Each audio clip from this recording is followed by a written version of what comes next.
الحمدللہ رب العالمین والصلاة والسلام علی سید الانبیاء والمرسلین اما بعد فاعوذ باللہ من الشیطان الرجیم بسم اللہ الرحمن الرحیم۔ حاجتیں اور مرادیں پوری کرنے والا مہینہ آ چکا ہے۔ یہ مہینہ خاص خواہشات کی تکمیل کا مہینہ ہے۔ یہ مہینہ رحمتیں اور برکتیں سمیٹنے کا مہینہ ہے۔ رمضان المبارک کی مبارک گھڑیاں ہم میں آنے والی ہیں۔ یہ وہ گھڑیاں ہیں کہ جس میں اللہ پاک اپنے بندے پر خاص نظر رحمت عطا فرما دیتا ہے اور بندے سے فرماتا ہے کہ تو مانگتا جا، میں تجھے عطا کرتا جاؤں گا، کیونکہ یہ رمضان المبارک کی مبارک گھڑیاں بندے اور رب کے درمیان ایک گہرا تعلق ہوتی ہیں۔ نبی کریم صلی اللہ علیہ وآلہ وسلم کا فرمان ہے، رمضان المبارک کا مقدس مہینہ آ گیا ہے، اس میں جنت کے دروازے کھول دیے جاتے ہیں اور دوزخ کے دروازے بند کر دیے جاتے ہیں۔ اس میں شیاطین کو زنجیروں میں جکڑ دیا جاتا ہے۔ وہ شخص بڑا ہی بد نصیب ہے جس نے رمضان کا مہینہ پایا لیکن اس کی بخشش نہ ہوئی۔ اگر اس کی اس مغفرت کے مہینے میں بھی بخشش نہ ہوئی تو آخر کب ہوگی؟ پیارے آقا صلی اللہ علیہ وآلہ وسلم مکے مدینے کے مصطفیٰ صلی اللہ علیہ وآلہ وسلم کا ارشاد ہے، روزہ سپر یعنی ڈھال ہے، اور جس کسی کے روزے کا دن ہو تو جب کسی بھی تو نہ بےہودہ بکے اور نہ ہی چیخے، پھر اگر کوئی اور شخص اس سے گالم گلوچ کرے یا لڑنے پر آمادہ ہو تو کہہ دے کہ میں روزہ دار ہوں۔ اب رمضان المبارک میں آخر کیا کیا کرنا چاہیے؟ رمضان المبارک کی خاص تیاریوں میں ہمیں کرنا کیا چاہیے، ابھی سے سن لیجئے۔ اپنے کمرے کو صاف ستھرا کر لیں۔ اپنے کمرے یا گھر میں ایک چھوٹا سا کونا عبادت کے لیے مختص کر لیں اور جائے نماز اور قرآن و مجید دینی کتب اس کونے میں سلیقے کے ساتھ باادب انداز میں رکھ دیں۔ ایک ڈبہ بنا لیں جس کا نام رمضان سیونگ رکھیں اور روزانہ صدقہ و خیرات اس میں ڈالتے جائیں اور ان پیسوں کو نیکی کے کاموں میں صرف کریں۔ کوشش کریں کہ کسی مفلس خاندان کو افطاری میں ضرور شریک کریں۔ قرآن کی وہ سورت جو آپ کو بہت پسند ہو اسے زبانی یاد کرنے کی کوشش کریں۔ کثرت سے استغفار کریں۔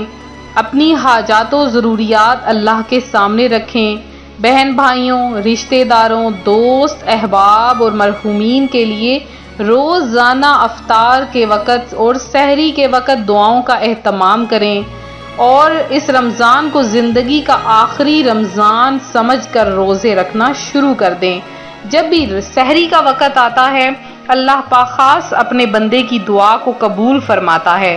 اب وہ کیسے؟ کہ جب بندہ سحری میں روزہ رکھتا ہے اور اپنے رب تعالیٰ سے ایک عہد کر لیتا ہے، ایک وعدہ کر لیتا ہے، اور رب تعالیٰ کے ساتھ جب وعدہ کر لیتا ہے اور پھر اس کو پورا کرتا ہے تو رب تعالیٰ اس عہد کا پاس رکھتے ہوئے اس بندے کی وہ دعا جس کو وہ مانگتا ہے سحری کے وقت، وہ دعا اس کی قبول فرما لیتا ہے۔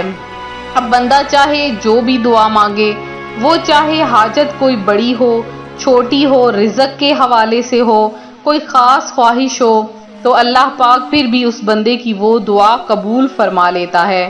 تو بندے کو چاہیے اپنے رب تعالیٰ سے ہمیشہ اچھا مانگے، زیادہ مانگے۔ اتنا بھی فرمایا گیا ہے کہ جب ایک جوتے کا تسمہ ٹوٹ جائے تب بھی اپنے رب تعالیٰ سے ضرور مانگے، یعنی چھوٹی چھوٹی حاجت بڑی بڑی حاجت اپنے رب سے مانگے۔ اب رمضان کا مہینہ ہے جس میں اللہ پاک آسمانوں کے دروازے کھول دیتا ہے اور اپنے بندے کو فرماتا ہے مانگ تجھے دیا جائے گا، خاص کر کے تہجد کے وقت، سحری کے وقت اور افطاری کے وقت۔ اب ایک بات آپ کو ذہن نشین کر دوں، افطاری کے وقت کب دعا مانگنی چاہیے؟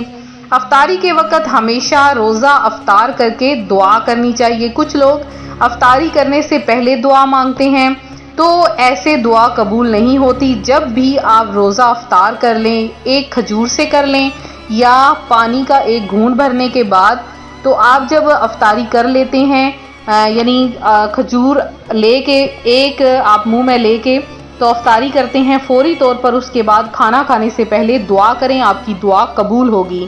تو آج میں آپ کے لیے سحری کا عمل لے کر آئی ہوں۔ آپ نے پہلی سحری سے یہ عمل شروع کر دینا ہے اور یہ عمل فوری طور پر کریں، ضرور کریں، اپنی کاپی پر، اپنے موبائل میں کہیں بھی اسکرین شاٹ لے کے یا سیو کر دیں، لکھ دیں صاف سے کاغذ پر لگا کر. تو جہاں بیٹھ کر آپ سحری کرتے ہیں، جس کچن میں یا جہاں پر بھی آپ لوگ سحری کرتے ہیں، وہاں پر وہ سامنے پیپر جو ہے وہ پیسٹ کر دیں. تو آپ لوگ پھر روزانہ صبح اٹھ کر یہ دعا پڑھ لیں. اب جب سحری کے وقت یہ دعا پڑھیں گے تو اللہ پاک کا خصوصی نظر کرم ہوگی آپ پہ، اور اللہ پاک آپ کو اتنی نعمتیں عطا فرمائے گا، اتنی نعمتیں کہ آپ نعمتیں لیتے لیتے تھک جائیں گے، لیکن رب تعالیٰ کی نعمتیں آپ پر کم نہیں ہوں گی، اور وہ آپ کی کوئی بھی خاص حاجت ہوگی وہ بھی پوری ہو جائے گی رمضان میں.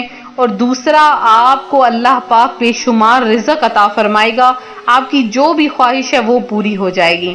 آپ نے کرنا کیا ہے، رمضان المبارک کی پہلی شب جس رات چاند نظر آئے، نماز تہجد کی ادائیگی کے بعد آسمان کی طرف چہرہ کر کے 12 مرتبہ یہ دعا پڑھیں تو بفضل تعالی بہت سی نعمتیں حاصل ہوں گی، اللہ کریم خصوصی فضل و کرم فرمائے گا.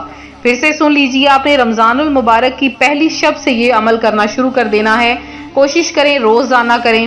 آپ نے کرنا کیا ہے کہ جب سحری آپ کھانے لگیں تو آپ نے نماز تہجد کی ادائیگی کے بعد یا پھر روزہ رکھنے کے بعد، سحری کرنے کے بعد آپ نے آسمان کی طرف دیکھنا ہے. اگر تو آپ کو کوئی تارے وغیرہ نظر آ جاتے ہیں تو اپنے تاروں کی طرف نظر رکھنی ہے، اگر تارے نظر نہیں آتے تو آسمان کی طرف منہ کر لیں، اور آپ نے 12 مرتبہ یہ پڑھ لینا ہے. پڑھنا کیا ہے، آپ نے اول آخر 3 بار درود پاک پڑھنا ہے، اور آپ نے پڑھنا ہے لا الہ الا اللہ الحی القیوم القائم علی کل نفس بما کسبت. یہ آپ نے پڑھ لینا ہے، یہ دعا ہے، اس کو آپ نے پڑھنا ہے. اور اس کے بعد ایسے ہی آپ نے وہیں کھڑے کھڑے دعا کے لیے ہاتھ اٹھانے ہیں اور اپنے لیے دعا مانگنی ہے کہ یا باری تعالیٰ میرے لیے میری ہر سحری مبارک کر، میرے لیے، میرے والدین کے لیے اور میرے تمام عزیز و اقارب کے لیے ہر سحری مبارک کر. اور اس کے بعد آپ لوگ رب تعالیٰ سے دعا مانگیں، اللہ تعالیٰ آپ کی تمام حاجات مرادوں کو پورا کرے گا. یہ تھا ہمارا آج کا عمل، ہمارا آج کا وظیفہ. تو میرے جن بہن بھائیوں نے خصوصی دعا میں حصہ لیا ہے، اللہ پاک سے خاص دعا ہے اللہ پاک رمضان المبارک کی مبارک گھڑیوں کے صدقے میری تمام بہنوں، سننے دیکھنے والوں کی تمام حاجات مرادوں کو پورا فرمائے. آپ کو، ہمیں، مجھے قبر کے عذاب سے بچائے، قبر کی تنگی سے بچائے، منکر نکیر کے سوالات کے وقت ہماری مدد فرمائے، ہمارے لیے پرصراط کا رستہ آسان فرمائے. اے میرے مولا، جس کسی نے بھی دعا کے واسطے یا رب کہا، کر دے پوری آرزو ہر بے کس و مجبور کی. اے میرے مولا، ماہ رمضان کے صدقے میں تمام بے اولادوں کو اولاد نرینہ عطا فرما. اے میرے مالک، تمام حاجت مندوں کی ضروریات کو پورا فرما دے. تو اسی طرح سے آپ لوگ بھی دعاؤں میں شامل ہوں، دعاؤں میں اپنا نام لکھوائیں، درود پاک سینڈ کریں. انشاءاللہ عز و جل رمضان المبارک کی مبارک گھڑیوں میں آپ کے لیے دعاؤں کا اہتمام کروایا جائے گا. ملتے ہیں اپنے اگلے وظیفے کے ساتھ. ہمیں بھی اپنی دعاؤں میں ضرور یاد رکھا کریں. اپنا خیال رکھیں. فی امان اللہ.